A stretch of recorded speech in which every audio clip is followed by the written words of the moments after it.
Hi hello నమస్తే welcome to Magava collections. Baby pink colour bangle తీసుకున్నామండి. తీసుకొని నీట్గా ర్యాప్ చేసుకుంటూ వచ్చాము. ఆ తర్వాత నెక్స్ట్ వచ్చేసి బ్లూ కలర్ థ్రెడ్ తీసుకొని నీట్గా 1 బై 1 ఇక్కడ చూపించిన విధంగా చుట్టుకుంటూ వచ్చాము.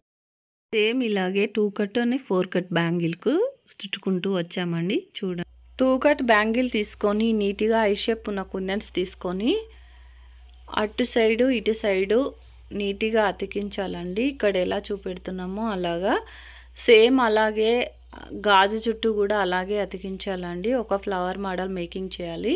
ఫ్లవర్కి కొంచెం కొంచెం గ్యాప్ ఇచ్చుకుంటూ చేయాలండి. అలా చేసుకుంటూ వెళ్ళాలి 1 బై 1. ఇక్కడ చూపిస్తున్నాం కదండి, బయటికి ఎక్కడ రాకూడదు, నీట్గా అతికించాలి. మళ్ళీ నెక్స్ట్ వచ్చేసి మూన్ షేప్ ఉన్నాయి కుందన్స్ తీసుకొని ఇక్కడ చూపించిన విధంగా లెఫ్ట్ అండ్ రైట్ అలా నీట్గా అతికించాలండి. ఇక్కడ చూడండి ఎలా చేస్తున్నామో అలాగ చేయాలి.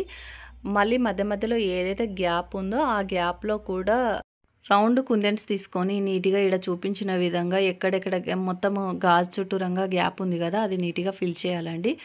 నెక్స్ట్ వచ్చేసి కేర్ షేప్ ఉన్న కుందన్స్ వైట్వి తీసుకొని క్రాస్గా అతికించుకుంటూ గాజు చుట్టూరంగా వెళ్ళామండి. ఇక్కడ చూపించిన విధంగా అలా నీట్గా అతికించాలండి.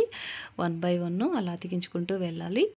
నెక్స్ట్ వచ్చేసి సిరమిక్ కుందన్స్ తీసుకొని ఇక్కడ చూపించిన విధంగా నీట్గా 1 బై 1 అతికించుకుంటూ రావాలండి.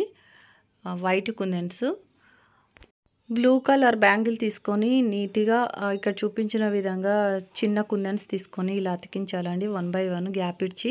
లైక్ చేయండి, షేర్ చేయండి, కామెంట్ చేయండి. Please subscribe.